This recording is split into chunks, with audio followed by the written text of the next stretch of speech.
As many of you may know, our topic tonight is body fever. How to love your body? Question mark. The question's not resolved yet. And I hope the question is hanging in your mind. Learning to love your body? Is the Swami serious? Or is he having a go at us? Or what? Body fever. How does that play a role in our life? We're going to be discussing a journey. We're going to take you on a journey of body image discovery. And on that journey, we're going to be discussing themes such as body dissatisfaction, body positivity, body neutrality, body gratitude, and body functionality. And for those of you who want to get professionally technical, clinically technical, we'll even briefly touch upon body dysmorphic disorder. I know you know what that is. So anyone who's read Bhagavad Gita, the prime Bhakti Yoga text, understands that from chapter 1, you're taught you're not the body. And this lesson proceeds into chapter 2. Krishna chastises Arjuna for Arjuna's very eloquently presented body consciousness. Now, all over the world, when I discuss body fever, learning to love your body, ? There's often a bit of jitteriness. Sometimes persons get uneasy because consciously or unconsciously, we identify with this body so deeply. And we're afraid that hearing the spiritual science about how we're not the body, how we're different from the body, will threaten our existence because we don't know what to do beyond body fever. Now you might ask, well, Swami, why body fever? Why not just body reality? But body-ism, identifying with the body, and that includes the mind, as the self, is indeed a fever that you catch. It's like a virus. Indeed, it's a pandemic, the one we should most be concerned about. So just like in Australia, the goal is to open up the country with a 80% vaccination rate. What is the vaccine for taking care of, for curing body fever? That is the most deadly virus, as Bhagavad Gita will teach you. The Maha Mantra, the Hare Krishna mantra, is the certified, tested, and problem-free vaccine for curing the worst pandemic. Body-ism will alternate between that term and body fever. Body-ism seems natural, doesn't it? I mean, we've got this body. We don't know how we acquired it, but it's meant to do things. And sometimes it seems to feel good. And sometimes it gives us pain. But hey, we've got to work with what we've got, right? We've got to be practical. We've got this machine. I mean, some or other, we're all spiritual. Who knows how that is? But anyway, one thing you can be sure of beyond the murky spiritual stuff, one thing you can be sure of is we've got a body and you've got a body. And things happen. That we can be sure of. But the spiritual reality, okay, yeah, I hope it's so. But how do you practically act on the spiritual plane? Hmm. So let's get into our subject by first talking about you looking into the mirror. If you've got a mirror in your room where you are, Tara and Nandan, you have a mirror right there in your palatial quarters. Look in the mirror. Are you happy with what you see in the mirror, or are you unhappy? In other words, are you comfortable in your own skin? Or do you feel there's a problem with your skin covered container?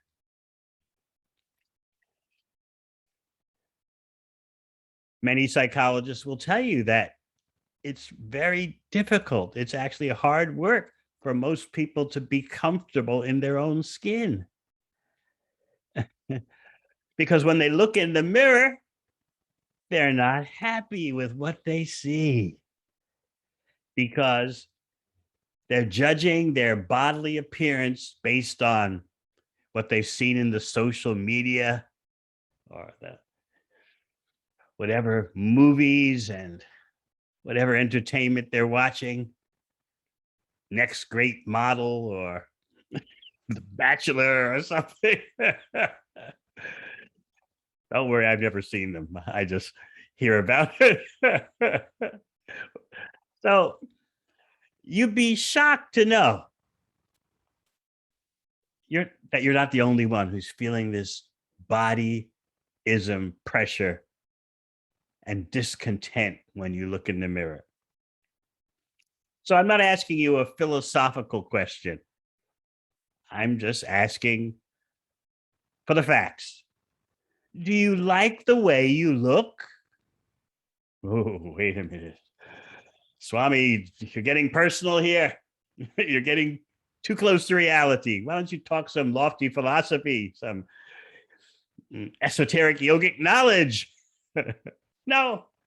Do you like what you see in the mirror?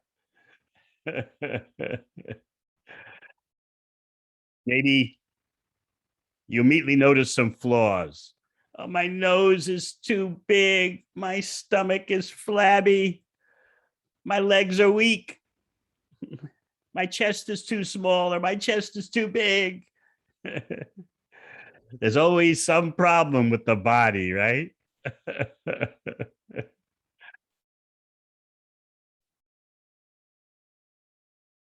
You're not alone in your discomfort about your own body. Let's beat up on the USA because they take statistics there for everything. In a recent survey of Americans, those crazy people, 55% of women reported some degree of dissatisfaction with at least one part of their body. 55%. The men were a wee bit more tolerant. 42% reported some degree of dissatisfaction. Now, sometimes the dissatisfaction becomes such an extreme, it becomes a serious mental health issue. And I hope that's not the case with any of you. This problematic mental health condition is called, technically, body dysmorphic disorder. That's a syndrome in which people just are so obsessed with their appearance and the faults of their appearance.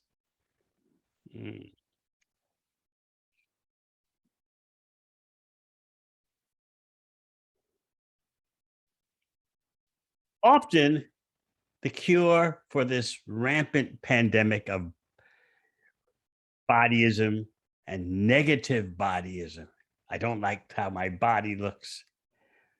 Often, you're urged to develop a positive body image so that you can have good outcomes, good consequences for your mental and physical well-being. Body dissatisfaction seems to be something we should try to root out of our system. But the yoga texts will tell you that as long as you identify with the body as the self, there must be dissatisfaction because you are not the body, and therefore you cannot satisfy yourself by identifying with the body. So your efforts are doomed. But that's okay for most people. They are going to push ahead for body satisfaction. And therefore, they welcome the body fever. You see, the Bhakti Yoga texts explain that when you identify with the body, you leave yourself wide open for a whole sequence of illusions. I am this body, and then everything in relation to my body is mine. Relationships, possessions, family, neighborhood, my people. It's all mine. So this disease is known as I, me, and mine. So you might say, well, isn't that natural? It feels normal. That's why I use the title Body Fever. If you've ever become accustomed to having a fever, you know what I mean. Or let's just take current events. Government leaders are telling us we should just be prepared for COVID to be around, and people are going to catch it and it's going to come and go. So similarly, this is the attitude we have about bodyism, the body fever. It's what is, and sometimes it hits me real strong, and sometimes not. Sometimes I want to be a bit spiritual, and sometimes not. And so, body fever. Can you remember when you like to get sick? I don't think any of you can. I can remember when I did. As a little boy, 5 or 6 years old, I shared a room with my brother, who's a year and a half younger than me. And so that meant that when one got sick, the other would also get sick. We didn't mind getting a little sick. Why? Because it meant no school. And our mother was a nurse, and so she would just take care of us. And we would just lay in bed, watching TV all day. So when mother told us, you can't go to school today, you have a fever. Oh, we were so happy. I've got the fever. And also having a little fever back then in the 50s meant, I don't know if they still do this, but it meant mother would bring ice cream to bring down the fever. Oh, we were thinking it doesn't get any better than this. No school, laying in bed, watching TV, and mother brings ice cream. Oh, how great it is to have a fever. There's only one problem. If the fever got too high, mother, the nurse, calls the family GP. He comes to pay a house visit, and my brother and I knew what that meant. Injection time. Penicillin in your rump. And we didn't like that. So we were praying to God, being good from a good Christian family. We were praying to God, oh God, let us have a fever, but not too high.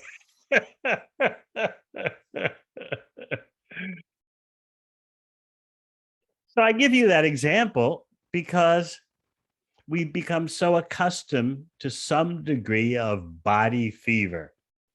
Mm. And as soon as we identify, even to a so called small degree, as soon as we identify with the body as the self, we take on predictable and unpredictable factors, influences. You can't sign up for body illusion and not be subject to the whole shebang. But we kind of think that I'll just have a little bit of body fever. I won't dive deeply into it. In other words, I'll just have a little bit of illusion. Mm.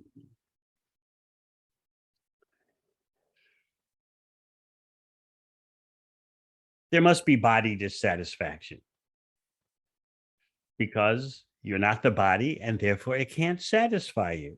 It gives you the impression of satisfaction. It gives you the mirage of satisfaction. And we're so desperate for fulfillment materially that we'll take it. We'll take that mirage. Hey, it's better than nothing. It's something. So, what the Bhakti Yoga texts seek to explain to us is that we've settled for an inferior standard of happiness. We've sold ourselves short. Unless we're educated with higher knowledge and we've developed higher experience, this is difficult for us to conceive of, to accept. And that's why when I, all over the world, start talking about the body as an illusion and bodily fulfillment as an illusion, sometimes persons get a bit on edge because, hey, I don't mind trying to be spiritual, but hey, this body stuff is, it's this body fever, it's all we've got. It's all we've got to get us through the day and the night.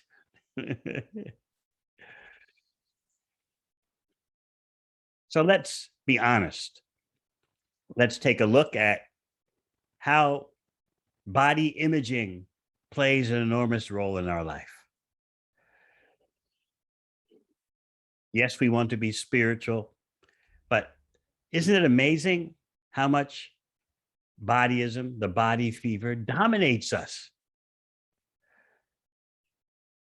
So you might wonder, well, is there a pill I can take to banish body dissatisfaction? How about changing my appearance? Just think what happens when you get a new haircut or you get a new hairstyle. How do you feel? You feel that I've improved my appearance. I've made a better version of myself. And then, of course, when others compliment you, oh, how great your new hairstyle looks. Whether you just dyed your hair or you have a new, or you cut it a different way, and that makes you feel good, doesn't it? People notice you. You look better. That latest style looks really good. But then what happens after a couple of weeks? The buzz fades. Everyone gets used to your new haircut, your new hairstyle, and you don't feel special anymore.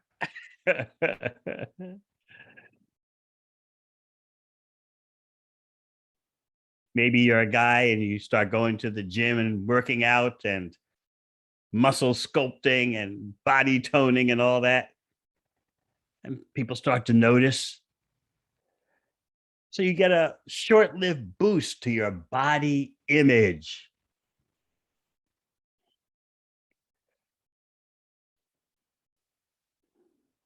But what about what Krishna explains in Bhagavad Gita? You are not the body, and therefore you'll never be adequately fulfilled by body-ism. Yes, you must take care of your body. You must take care of the machine.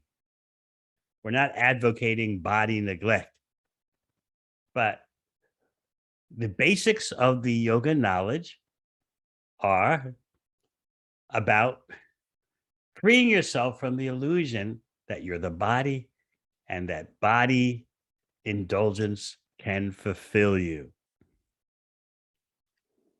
So we have to think about our own personal values. Those values about the body will influence how we see ourselves and how we see others. Now, everyone has heard the social maxim, don't judge a book by the cover. Beauty is only skin deep. If you're looking for a lover, don't judge a book by the cover. But people talk that, but they don't live like that. We're living in a world that's drowning in appearances, a world that values appearances, body appearances, more than anything.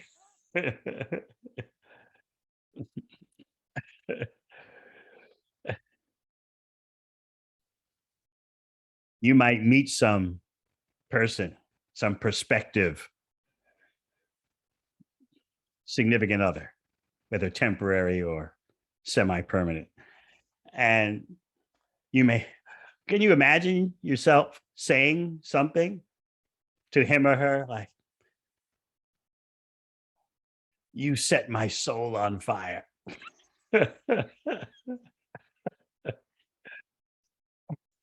You might use that word soul, but you're thinking in terms of your body and the other person's body. It's all about appearances. Now, we're not recommending you totally ignore your appearance. Otherwise, people would think you're quite strange and eccentric. But how much do you invest in your physical appearance? You'd be shocked at how this is a very important question. People shrug it off. Oh, no, I don't worry about how I look. I put on any kind of clothes and I wear my hair any kind of way. And when they talk like that, you should know they're lying. Unless you want to be a hermit living in a cave, you got to be, to some degree, mindful of your appearance. So the question should be, why should you value your body? Why should you value your body? Or maybe you shouldn't value your body. What's the body meant for? You're breathing. You're bleeding. Some of you are breeding. Why? What is the value of the body? What do you hope to achieve in life with your body? So if you got a mirror there, look in it and ask yourself that question. Why do I value this contraption? And what do I hope to achieve with it?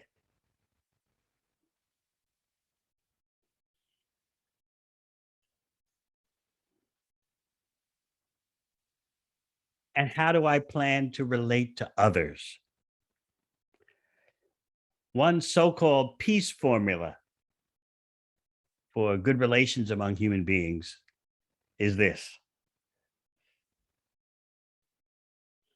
accept your body and others' bodies as they are, and the world will be a better place. Body acceptance. You look like this, I look like that. Just accept it, embrace that universal truth, and then there'll be world peace. This is very deceptive, because how can there be peace based on illusion? You may want to be open to all kinds of bodies, regardless of gender, ethnicity, this, that, the other. But we're not the body. So as long as you venture into that body world and try to establish peace, you'll be disappointed because you're venturing into pixie land. La la land. But everyone's doing it, right? So it seems so normal. So that peace formula has never worked. You be the body, I'll be the body. Whatever type of body-ism you're into, whatever type of body-ism I'm into, just do your body thing and it'll all work out. No way. I wonder how many of you remember the song Born Free? Maybe not, but it's a beautiful expression of illusion. Since you don't remember it, I'll read you the lyrics. Born free as the wind blows, as free as the grass grows, born free to follow your heart. Live free and beauty surrounds you. The world still astounds you each time you look at a star. Stay free where no walls divide you. You're free as a roaring tide, so there's no need to hide. Born free to follow your heart. Sounds good. I agree. But it's the essence of illusion, as the yogic science will teach you. Krishna explains in Bhagavad Gita that we're like living in a city of 9 gates. 2 eyes, ears, mouth, and then we have our lower openings for getting rid of bodily waste. So think of all the openings in your body as gates, city gates. And you seem to be the master of the city. But actually, you're like a swimmer dropped in the middle of the Atlantic Ocean or the Pacific Ocean. No matter how great a swimmer you are, you're not going to make it to the shore. You're overpowered, you're overwhelmed by wind and waves. So we seem to be the master of our city of 9 gates. But actually, everything is out of our control, except that we made the decision to plop ourselves down in the middle of the Pacific Ocean, in the middle of this body. And it's doing its thing on us. Just like if you're plopped in the middle of the Pacific Ocean, you'll be dragged this way, that way, blown this way, that way. Waves will carry you here, waves will carry you there. You made the choice to jump into that ocean. And now the rest is history, so to speak. It's out of your control. The only way you can really benefit yourself is get out of the ocean. And that's what the Bhakti Yoga process is all about. It's like a helicopter coming along. and throwing you a lifeline, and you grab it and you're hoisted into the helicopter and away you go to safety. But on your own, no matter how expert a swimmer you are, and you can spend your whole life training yourself to be an expert swimmer, but if you're in the middle of the ocean, your expertise is all in vain. So this is our situation, being embedded in the body. We seem to be the master of our fate. We seem to be the captain of our ship, but that's an illusion. And it's an illusion that can only be dealt with effectively by spiritual methods. You have to be given something better in order to let go of that illusion. Otherwise, you'll never do it because body-ism is too strong. Let me read you a key verse from the 11th canto of Srimad Bhagavatam, the graduate study to Bhagavad Gita. And I hope that many of you will have in your home, not simply Bhagavad Gita, but a full set of Srimad Bhagavatam, which takes all the themes of Bhagavad Gita and expands upon them like a spiritual encyclopedia. So this verse tells you crucial information. The human body, which can award all benefit in life, is automatically obtained by the laws of nature, although it is a very rare achievement. This human body can be compared to a perfectly constructed boat, having the spiritual master as the captain and the instructions of the personality of Godhead as favorable winds, impelling it on its course. Considering all these advantages, a human being who does not utilize his human life to cross the ocean of material existence must be considered the killer of his own soul.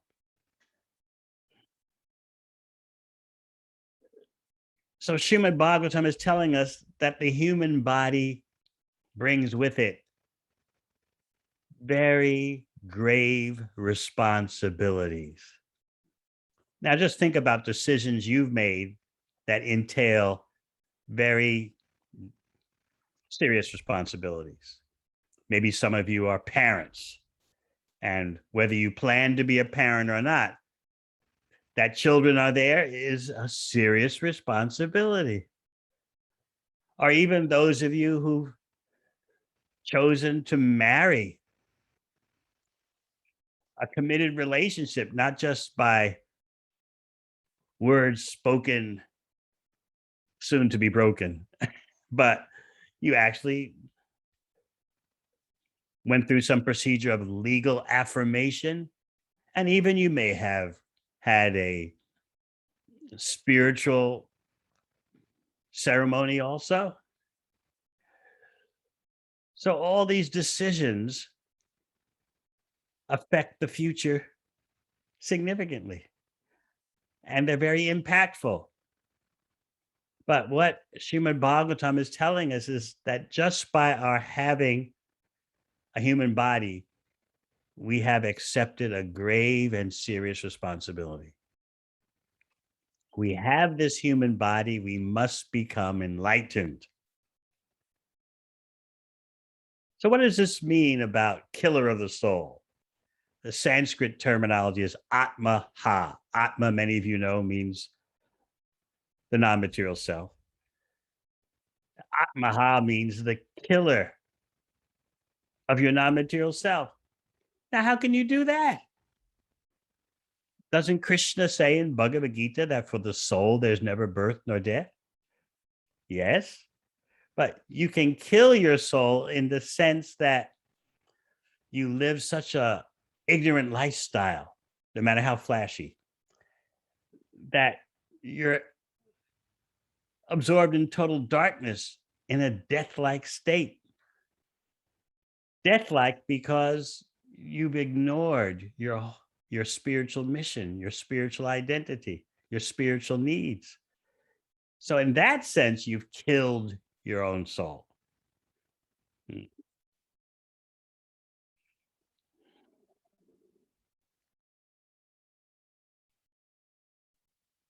Keep this in mind as we go down our list of ineffective ways for dealing with body fever and body-ism. Sometimes it's recommended you practice body gratitude. What do you think of that? Instead of looking in the mirror, Tara and Nandan, are you looking in the mirror? Instead of looking in the mirror and feeling critical, oh, this spot on my face, getting flabbier.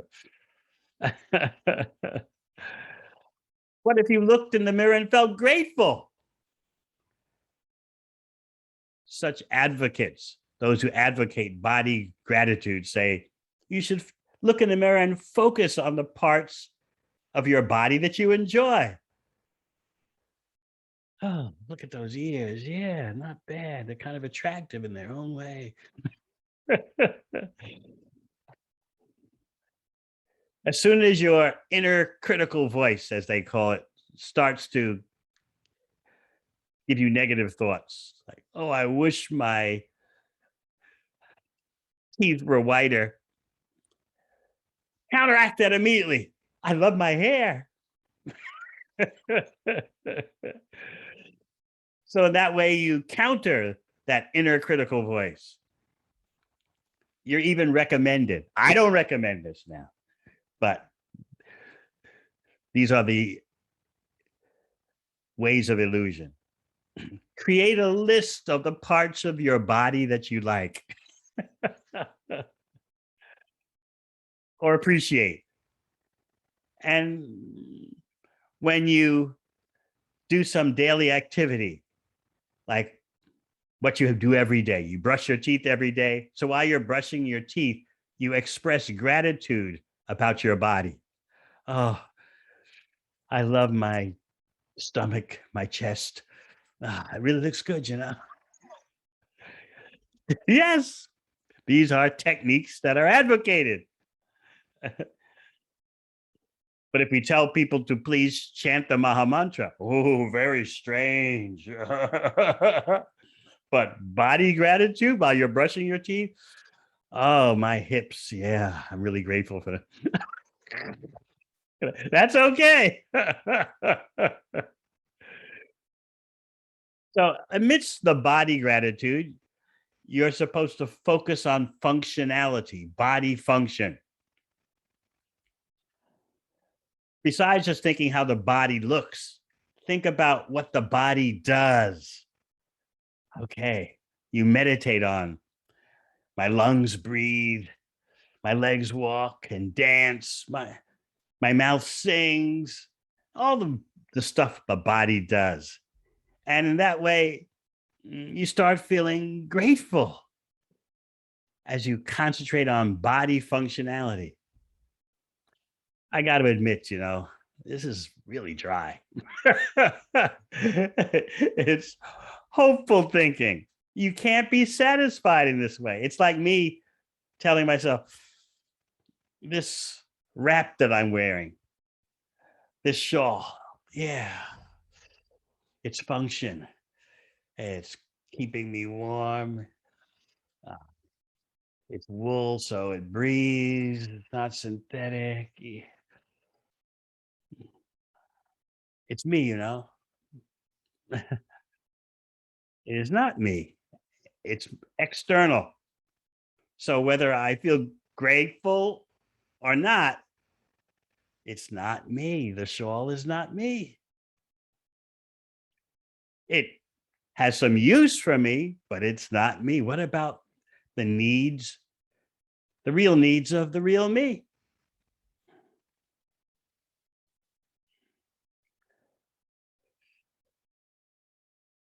We still have a few more items to deal with, because sometimes you might think body positivity, being upbeat about my body, is a bit too much.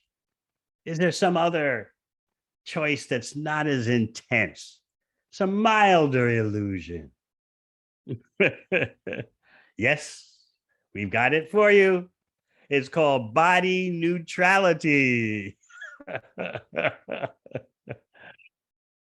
Now, the goal of body positivity is that you feel good about your body.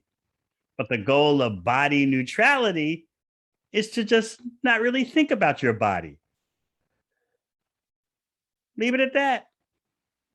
My body looks like the way it looks. It is what it is. And it's just not a big thing for me, especially when you get into your 40s. Body neutrality starts to look appealing. But when you're in your 20s and 30s, probably not. Oh, I want to be ripped. I want to. I want this part of my body to be like steel. But as you get older, I know it will never happen. You won't get older. I assure you, it will not happen. But as you get older, body neutrality starts to look attractive.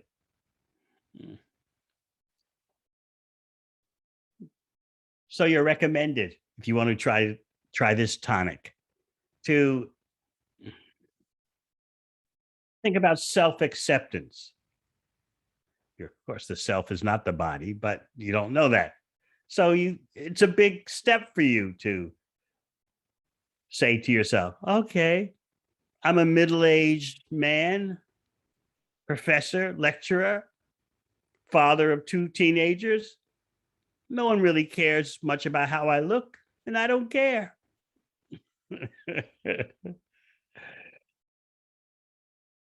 That's supposed to be a great improvement, body neutrality.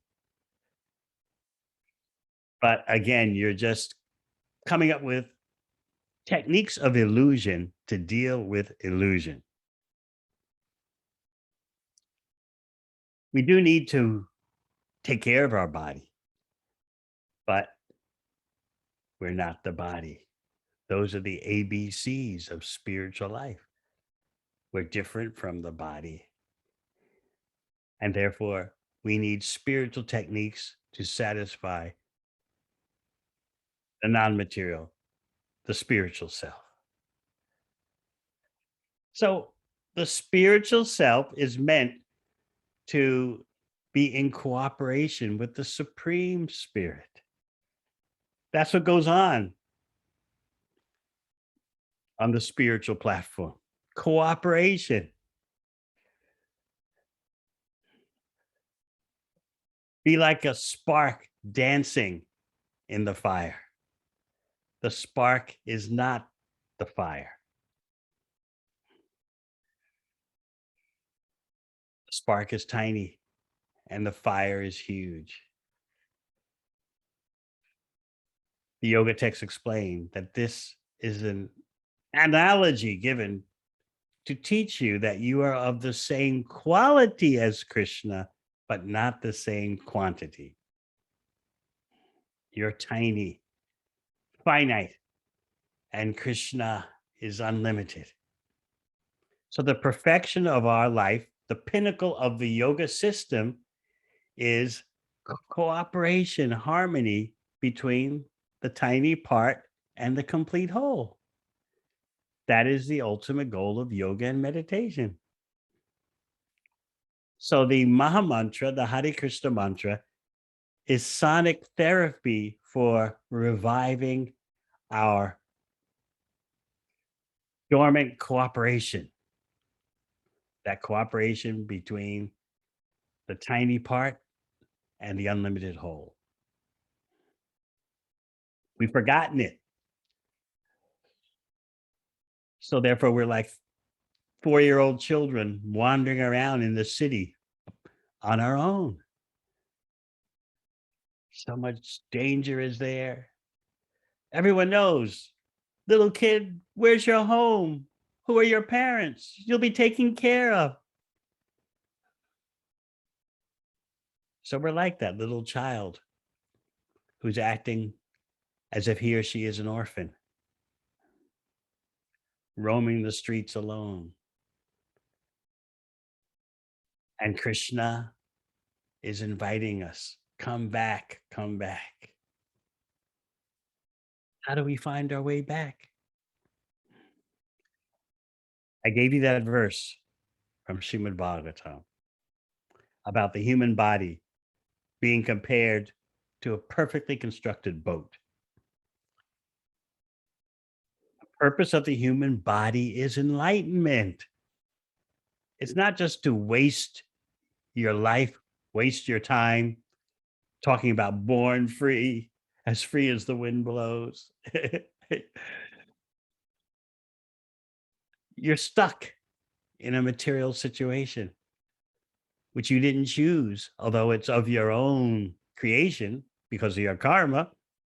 It was dictated to you by nature, but somehow or other, amidst your traveling through the universe in different bodies, sometimes human, sometimes animal, sometimes tree, sometimes fish. When you get a human body, you've won the lottery, so to speak. You've won the biggest prize because the human body can get you out of the cycle of repeated birth and death. So that's why the human body is compared to be a perfectly constructed boat. And a boat needs a captain. So the human body needs a guru. And not only should there be the captain of the ship, the guru, but there should be favorable winds. Because this particular boat analogy means sails, and sails require favorable breezes. So those favorable breezes are the instructions given by Krishna in Bhagavad Gita.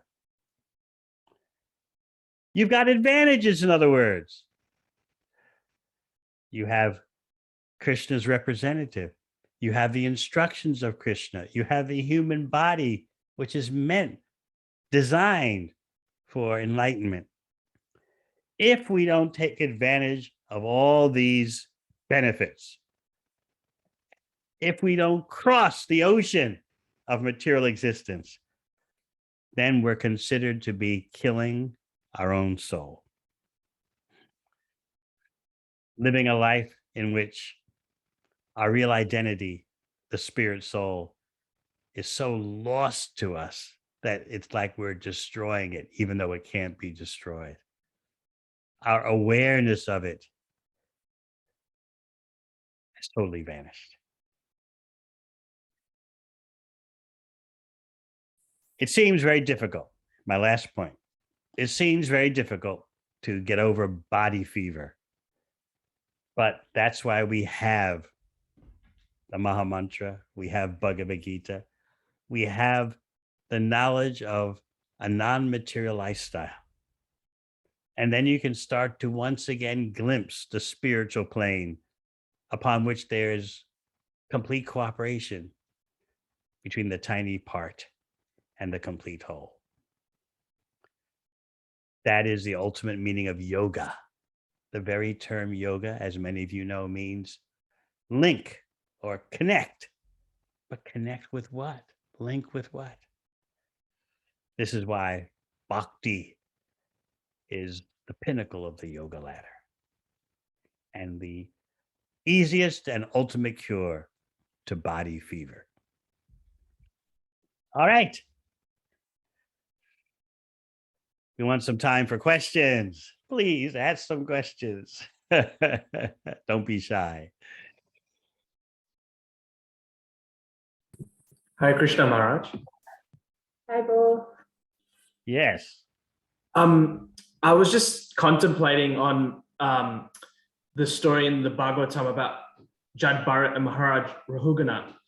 And when Maharaj Rahugana calls Jad Bharat basically skinny, you're not so stout. And the way that Jad Bharat reacts is basically chastises Maharaj Rahugana and gives him the real spiritual knowledge that proves that wrong. But I feel in my situation, if I were to hear something like that, I would basically crumble and be sad, and it would affect me quite deeply. And I'd try to do stuff in my life to perhaps change that view or maybe fix that insecurity. And it seems like in this world, there are a lot of sources similar to Maharaj Rahugana who would say such a thing, whether it be other people, the media, my own mind. How do I kind of get over it, really? Association makes the process of bhakti manageable. You have to associate with those who will inspire you. Otherwise, yes, we're subject to daily assaults on our higher self. You're living in a misdirected so-called civilization, which is supposedly expert at everything except understanding what is your purpose in life, what is your goal. And because they've missed that most important point, their so-called expertise in doing all their little affairs is failing. Politically, economically, environmentally. So if you miss out on what is the actual goal of human life and human civilization, everything else becomes problematic. For a while, it looks like you're doing okay. But sooner or later, and it's often sooner than later, all the problems that you've set off start to overpower you. And that's what we have going on today. And who can do anything about it? Human beings can't control their mind and senses. They know they're destroying the environment. Most people know that.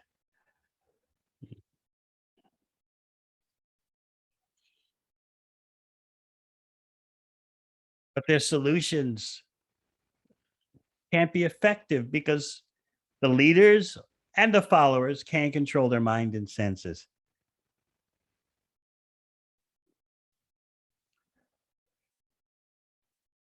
So how to protect yourself living in such a stew? You need empowering association. Empowering association is based on hearing about Krishna, chanting the Maha Mantra, using the senses to please Krishna through devotional service, and then you'll be safe. Otherwise, you're wide open to more illusion. Birds of a feather flock together. The materialists will flock together, and the non-materialists will flock together. That's just the way it is. That distinction will always be there. As Krishna explains in Bhagavad Gita, the distinction has been there since the beginning of the universe. So you have to be pragmatic and practical and accept what Krishna says in chapter 2 of Bhagavad Gita. What is day for the awakened transcendentalist is nighttime for the materially absorbed person, and vice versa. They don't agree. So you have to get used to that. They'll never agree. Never on a Sunday, Monday, Tuesday, Wednesday, Thursday, Friday, or Saturday.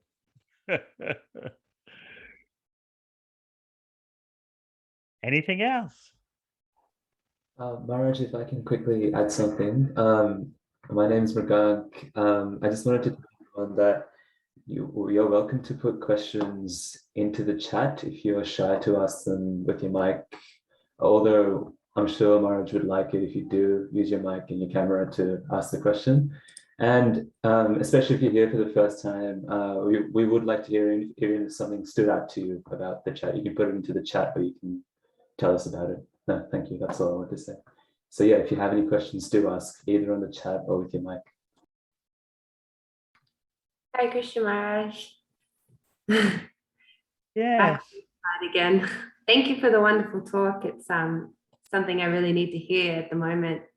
I was just reflecting, my body, or this body, it really brings me a lot of suffering, and I find myself lamenting quite a lot about having it, and thinking that maybe if there was just a fresh start, a new body, then maybe this path of Krishna consciousness would be a bit easier. But then I hear Prabhupada saying in his books all the time that the human form of life is a rare gift.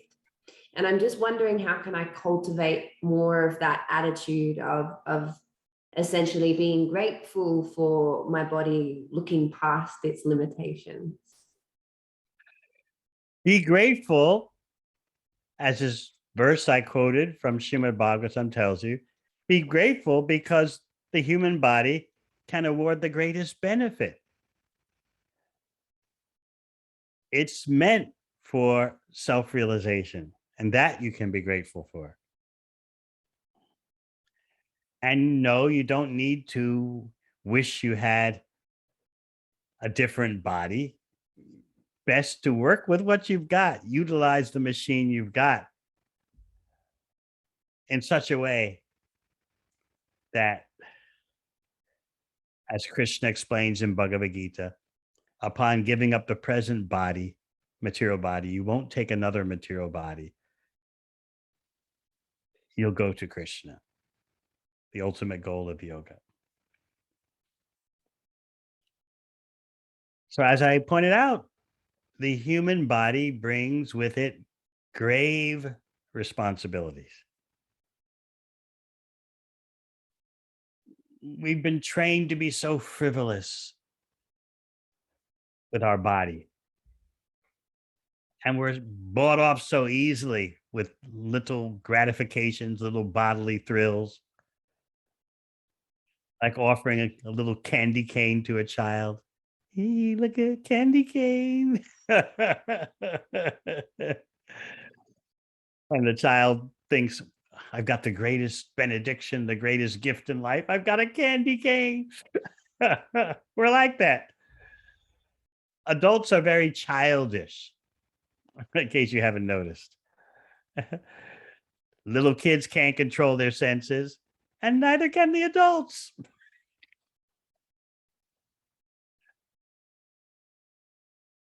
So meditate on the profound spiritual value of having a human body.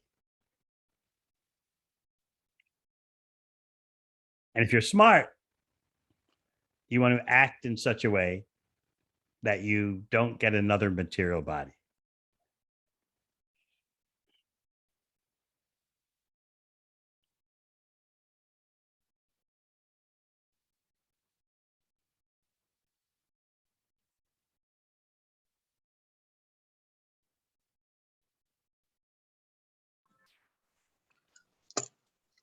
Yes. Hare Krishna. Maharaj, you spoke of body-ism and obviously body fever. And because my body, I'm accustomed, I'm illusioned to thinking that my body is going to give me pleasure. And obviously it gives me pleasure at times. But the yoga text also stress on the mind, how mind is also a part of the body. And a lot of times I may fantasize on my mind, or there's a certain philosophy I live my life with. And the yoga text said that pleasure of the mind is of a higher quality than what the body experiences. I've always kind of found that a bit, just can't relate to it. How is the mind, which is, my body, for example, if I want to have an ice cream, I'm just going to grab something and have an ice cream. My mind, how are the pleasures of the mind considered to be of a higher dimension? And obviously there's bodyism, there's mindism. The mind is material, and it has less restrictions than the physiology the body has. Just like the fact is, most of the pleasure of eating ice cream that you mentioned is in the mind. Behavioral scientists will tell you that. You start contemplating ice cream, ice cream. Oh, I can just visualize how it's going to taste. Ice cream, ice cream. So you work yourself into a tizzy, consciously or unconsciously, before you start eating the ice cream. And then once you start tasting the ice cream, of course, your tongue is involved. But the mind has played such a major role in anticipating. So much of material so-called happiness is about anticipation. Oh, this is going to be good. Oh, yes, it's going to be better than the last time. Ah, I can just see it now. I can just feel it now. So you've got all these visions in your mind. You've seen stuff in the movies. You've seen stuff on social media. And whether you admit it or not, it's all packed into your consciousness in the form of expectations. So you got all that going on in your mind, which is the main thing. It's more impactful than even what your tongue is doing with the ice cream. But the main thing is what's going on in your head. Yeah, people told me this is going to be great. I believe it. I think it's great. Yeah, yeah. That's more powerful than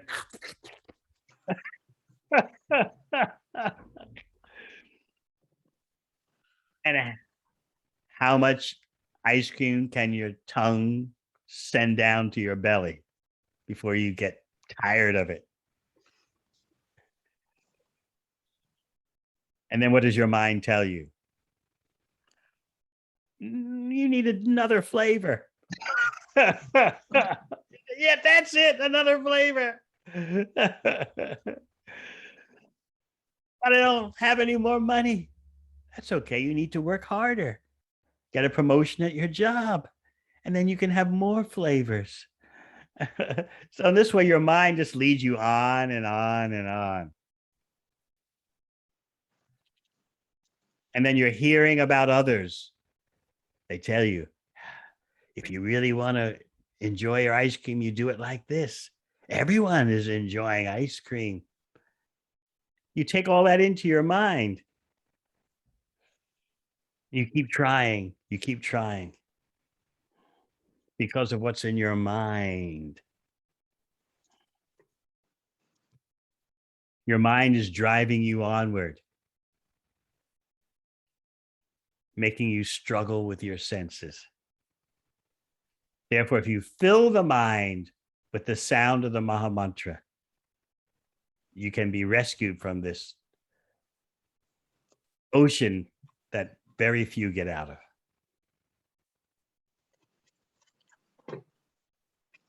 Very good question. I see in the chat, with the process of birth and death, if we are successful in not coming back as another body, where does our soul go? We're moving from grade school to the uni. First, understand we're different from the body and that we're unnecessarily changing from one body to another, one lifetime to another. Where do we go if we do not take another material body? What does Krishna mean when he says, you come to me? It means just like there is the material world, which is the place of material bodies and minds, there's also the non-material world, which is the homeland of the non-material self in pure relationship with the Supreme Self, in a relationship of the love supreme.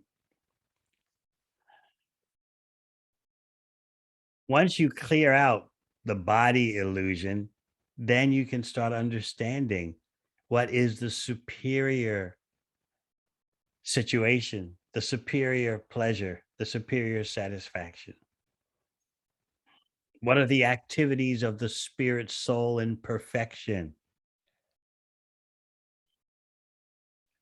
How does the spiritual spark dance in the spiritual fire?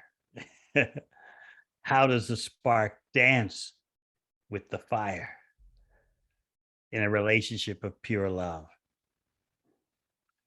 This is where the bhakti knowledge is taking you. Because unless there is a superior experience, you're not going to give up the inferior experience. So how do we start verifying all this transcendental knowledge, non-material knowledge? Through hearing about Krishna, chanting Hare Krishna. You get access to these non-material dimensions. Otherwise, who can proceed in their spiritual development? Just based on knowledge of, I'm not the body, I'm not the mind. That's grade school, and grade school is necessary. But you're asking about what's beyond grade school, what's happening at the uni. Therefore, Bhagavad Gita will prepare you for Srimad Bhagavatam. Srimad Bhagavatam takes all the themes of Bhagavad Gita and expands upon them. In Bhagavad Gita, Krishna talks about do everything for me, think of me. Who is that me? You find all about that in Srimad Bhagavatam. You find out about the activities, the qualities, the form of that me, that Krishna. And what Krishna has in mind when Krishna says, come to me. What are you going to do? Otherwise, without that kind of knowledge, you're not attracted for going to a higher level. I remember my mother's favorite missionary. He was considered the greatest Protestant missionary of the 20th century. I won't mention his name, not important. But I remember as a little kid reading his statement about his aspiration. He wrote that when I get to heaven, I'm going to drive a yellow Cadillac on gold brick roads. And I'm going to go to parties hosted by heavenly angels. That's what heaven is all about.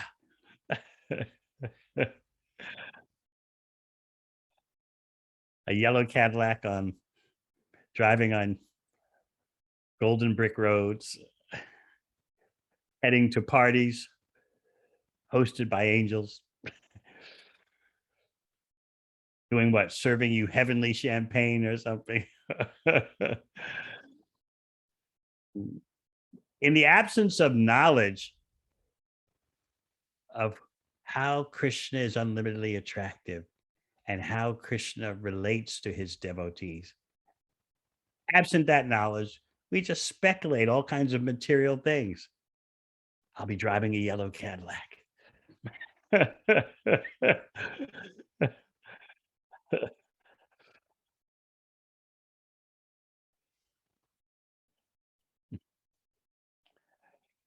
So yes,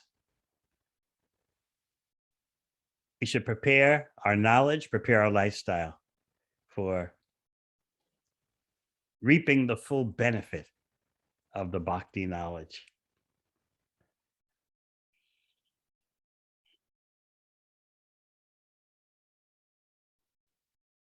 Any last questions?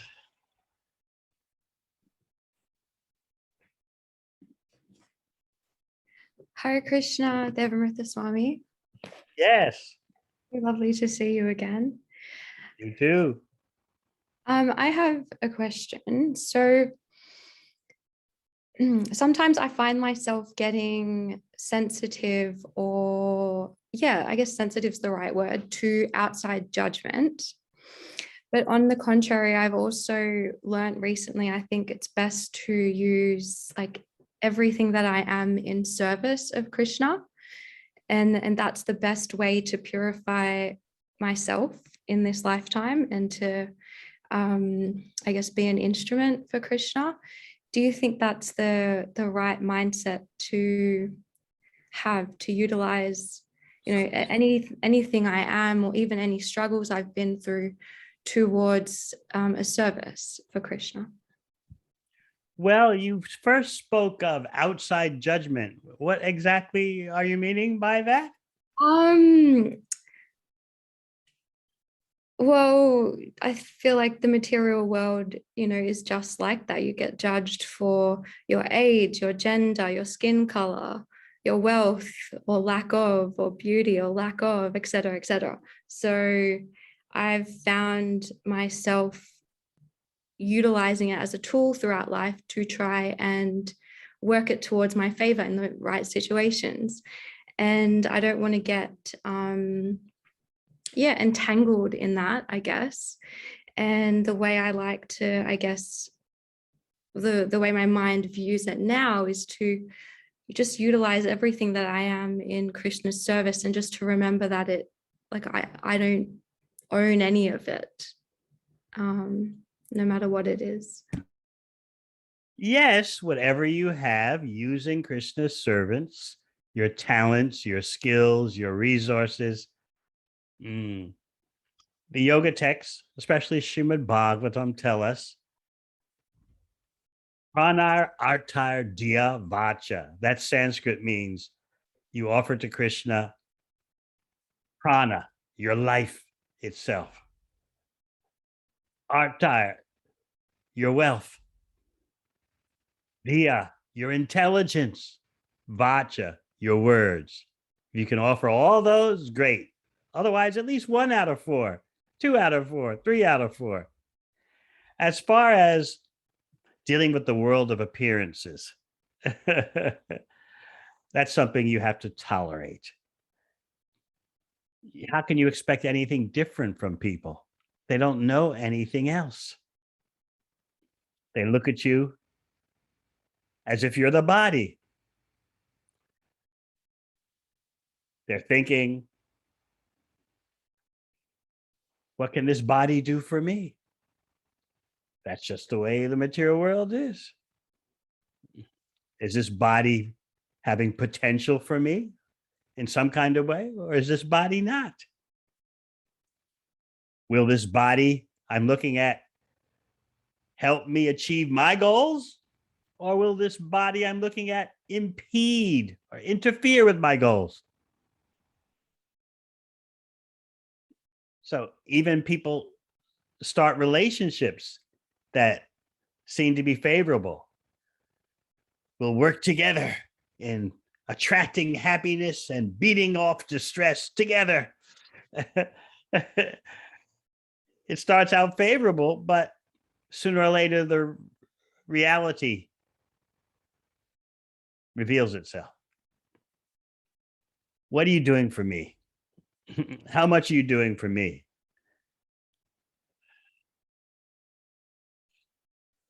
It's all about me.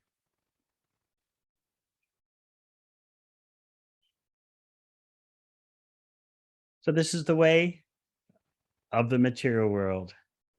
And seeing it through the eyes of knowledge, you learn how to deal with that.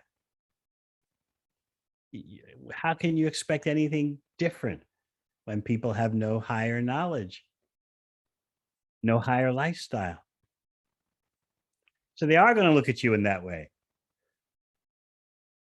They are going to look at you like, oh, Natasha, well, what's in it for me? How can she be utilized for my purposes? All in the name of love.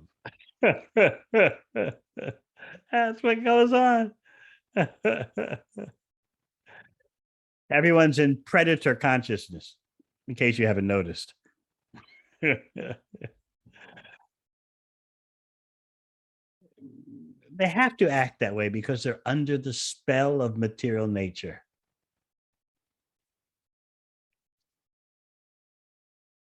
But you should be on a different level.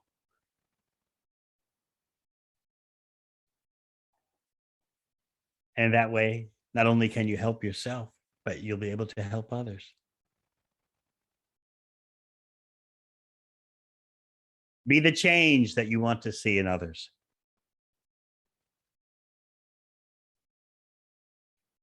That's the greatest compassion, the greatest love.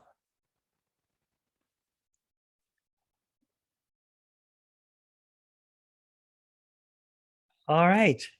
We have someone on chat asking if they can put forth a last question. So is that person going to do it by chat or sing out? Hare Krishna. Hi, Maharaj. Thank you for your time. I just had a follow-up question regarding what Natasha already asked. It's more inclined towards, if I'm looking things positively and not worrying about negative stuff in my life, is it really beneficial for my growth, or should I keep also an approach which will help me keep me balanced? Or like usually I tend to have more outgoing attitude where whatever happens, I'll keep a positive attitude. So most of the things I feel that are happening good for me. So I feel less, less negative or less down, or I don't feel stressed. So most of the times, it doesn't mean that I'm always at my best, but I keep my forward thinking, keeping that, okay, this will give me some good lesson. So now, so my question was, how can I, is it really good to be that way, or can you even, is okay to have certain negative aspect approach to life in a way that will boost you up for something better in life? Be positive about your spiritual potential and be realistically negative about the material illusion. Remember the example of the ocean. Material existence is like an ocean, and you're plopped in the middle of the Pacific Ocean.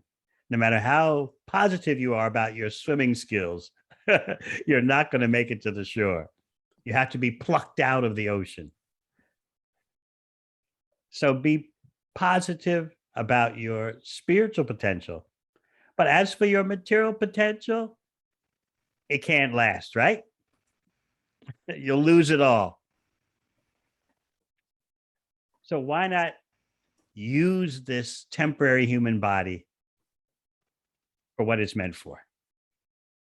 That is real positivism, positivity. Thank you. All right. So I thank you all for your kind association. And I'm looking forward to when I can cross the ditch and see you all face to face. I thank you for this opportunity.